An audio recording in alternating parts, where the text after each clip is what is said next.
So, thank you. Yes, so I wanted to ask about a number of threatened species plans, starting with the tiger quoll, and noting first that congratulations for finally having a completed tiger quoll threatened species recovery plan, given that the tiger quoll was first endangered in 2002 and we've got a first draft of a plan in 2004. It's been a long time coming. But what I wanted to note was that there seems to be a mismatch between the threats that are identified in the threatening processes section objectives of the recovery plan that notes that quoll populations significantly prone to threatening processes that reduce, degrade and fragment such habitat. That habitat loss and modification is probably the greatest threat to spotted-tailed quoll, that even-age regrowth forests do not support quoll population for 20 to 50 years after clear felling, and this highlights the need for adequate habitat reservation and management. And yet in the objectives of the recovery plan, all that's there is developing guidelines on minimum habitat requirements, implementing monitoring programs, determining disturbance thresholds. So how can this be considered sufficient action to protect habitat and protect the quolls from sliding towards extinction? Thanks, Senator. Jeff Richardson, Assistant Secretary of Protected Species and Communities Branch in Wildlife Heritage and Marine Division. So, as you say, Senator, this plan was a long time in preparation. It covers, obviously, the 3 subspecies across the whole of the east coast of Australia, and including the Tasmanian subpopulation, which I think is the one that you're most interested in. Oh, Tasmania and East Gippsland, actually, the Victorian ones as well. The forest-dependent ones. Yes. Yeah, so that plan was prepared, just as a little bit of background, that plan was prepared, or I guess led the drafting by the Victorian Department of Environment, Land, Water and Planning, but with close consultation with the federal government, but also with the other range states, if you like, so including Queensland, the ACT, New South Wales, Victoria and Tasmania. So quite a complex task. It obviously took a long time, longer than we'd all have liked, and you've noted that in past estimates here, Senator. To go to the actual detail, I don't have a copy of the plan in front of me, so I'm relying on your words, which were quite comprehensive, so thank you. Yes, the answer is that this recovery plan that Victoria prepared and our Minister adopted in May does pick up on some very quite high-level objectives, if you like. Some of those objectives, the specific objectives, go to reducing habitat loss and fragmentation of remnant habitat. They go to managing predators and avoiding other threats to the animal, car strike, etc. And each of those specific objectives, as I understand it, has a set of actions to respond. Those actions are somewhat high level, possibly higher level than you would like to see. And they're not actually saying we need to protect this much habitat. So it does talk about reducing rates of habitat loss and words of that nature. You'd understand that this document, the recovery plan, has to set out the actions required to arrest decline and support the recovery of these threatened species. The level at which they're pitched can vary. It's easier for a much more constrained area animal, with a single jurisdiction being dealt with, to get more specific actions, if you like. But these, I would argue that these plans set out in this way do provide guidance for both people taking actions, whether that's on private land or on public land, whether it's guiding proponents who might be looking to further, clear habitat, etc. That would then trigger consideration under the EPBC Act if it was going to have an impact on these animals. So it does set out some markers around the actions that would need to be referred, and also what action would be taken if those actions were referred. Okay, so what basically you're saying that they would be so that if there was, but if there's ongoing logging occurring in the quoll's habitat, which it is the case under the regional forest agreements, agreed logging in both Tasmania and in East Gippsland, would this plan trigger a referral so that the department would then become involved? The answer to that is no, Senator. Yeah, that's what I thought. Yeah. So what's the point? If the recovery plan's only got these high-level guidelines, it's useless. It's not going to, the quality is just going to continue their decline unless the recovery plan says you must stop logging and protect this amount of habitat. Well, the recovery plan, So the recovery plan, even if expressed in those terms, would not have any statutory effect wherever that logging was occurring within a regional forest agreement area, because that is the construct of the EPBC Act. It does not apply where an RFA is in place. No, basically the recovery plan in terms of application of the EPBC Act, it says, however, that the recovery plans are the mechanism for protecting species, but they're clearly not. I mean, you've got no strong mechanisms within the recovery plan that is going to protect these species. So, Senator, what the recovery plan set out are the actions that would arrest decline and encourage recovery, and it talks about reducing the rate of habitat loss and increasing connectivity between remnant vegetation areas that these animals rely on, as do a whole lot of essentially listed threatened species in the sort of southeast of Australia, where there's been a lot of habitat modification in the last couple of hundred years. So there's a preponderance of threatened animals in those landscapes. So it does set out the aim and sets out the objectives, which is around lessening that habitat loss and encouraging connectivity and programs to do that.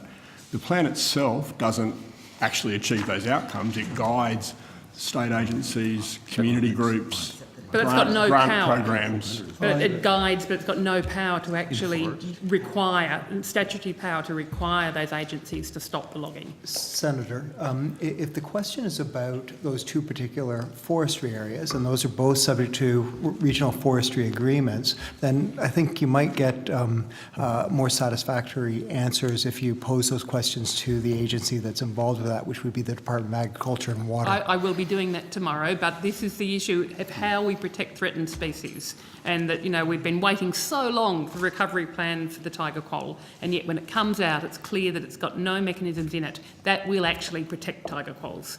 All it's got is guidelines that have no statutory control, no strength. So Mr Richardson has also pointed to some provisions which give guidance about reduction of habitat loss and disturbance being one of the things that can be done to the benefit of the species. I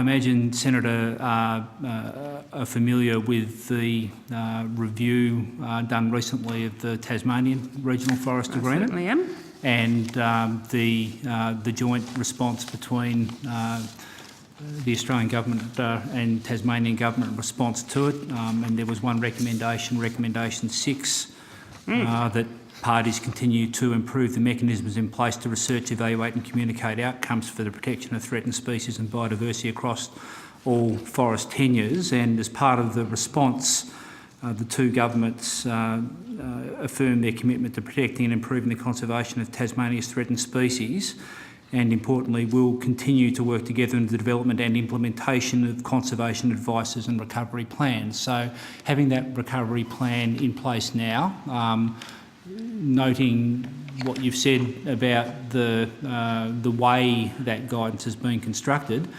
does give us a guidance document that can be taken into account by the two governments as we work through where to next with the Tasmanian Regional Forest Agreement. But again, I mean, the Tasmanian Regional Forest Agreement, because that the response to that recommendation, the recommendation itself is particularly weak, and then the response is saying that opportunities for essentially agree to improve these mechanisms as part of an adaptive management framework. Opportunities for outcomes-focused monitoring and reporting will be considered as part of the extension process. It is, it's not just wriggle room, it's room to have, wild, frenetic dancing in. There's no control, no ability to actually protect the animals that are, that are threatened, that are sliding towards extinction. I mean, let's move on. What are those improvements then? What sort of improvements in the management of these threatened species that's coming out of the review, either the plans or the review of the RFAs? Has there been an increase in budget towards, protecting these species? What sort of confidence can the Australian community have that these species, are going to be protected? Because I don't have any. So, Senator, I guess if we move away from RFA lands to areas that are outside the RFAs, of which there's a lot of habitat still remaining for the species, particularly in Tasmania, but in other areas as well.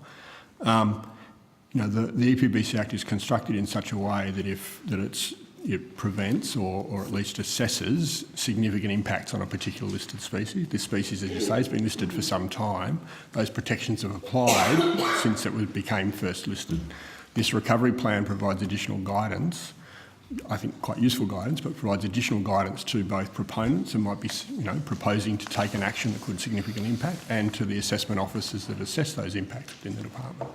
So I think there is, it also, there's quite a lot of areas on private lands where these animals are found. There's also reserves, as you note, both within and outside the RFA But we areas know that that are protected. there is significant threatening processes and significant threats to these animals in areas of forest that are covered by regional forest agreements. Do you know the paper that was done by David Lindenmayer et al. That was in Pacific Conservation Biology that released last year, the need for comprehensive reassessment of the regional forest agreements in Australia? From the perspective of threatened species, shouldn't the government be completely, redoing the comprehensive regional assessments that the RFAs were based on? Or in fact scrapping the RFAs altogether and just shifting all logging out of native forest where these threatened species live?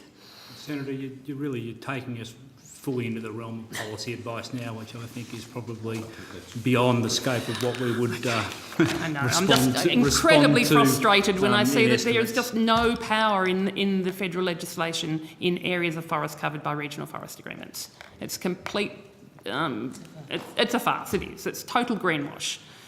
And nothing that you have said today in terms of the tiger quoll species. Do you have a question? Okay. I will move on to swift parrots. So what's the current status of the swift parrot recovery team? Senator, the swift parrot recovery team continues to exist, continues to meet, continues to come up with ways to better implement arrangements on the ground to support the recovery of the swift parrot. Yes. So, Okay, given the swift parrot's recent uplisting to critically endangered, where are things at with the development of a recovery plan for swift parrots? Senator, you'd be aware that there is a swift parrot recovery plan in place. It's somewhat aged now. Yes. I can't remember when it was put in place. At the time of that uplisting, though, in May this year, a pretty comprehensive conservation advice was prepared and provided by the Threatened Species Scientific Committee, subsequently approved by the Minister at the time of uplisting. So that is a relatively up-to-date, if you like, conservation advice, providing good guidance around what could be done to help that species. So guidance, but again, nothing that's actually going to protect the swift parrots beyond guidance. So is there a plan to develop a new swift parrot recovery plan?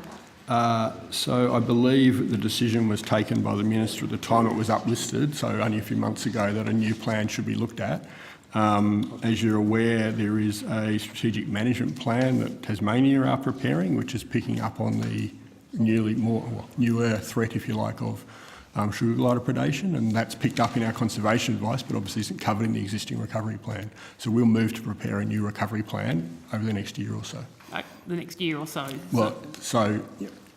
We've got a lot of recovery plans to progress, Senator. So what are the barriers in preparing those recovery plans? Why did it take 12 years to develop the tiger quoll one?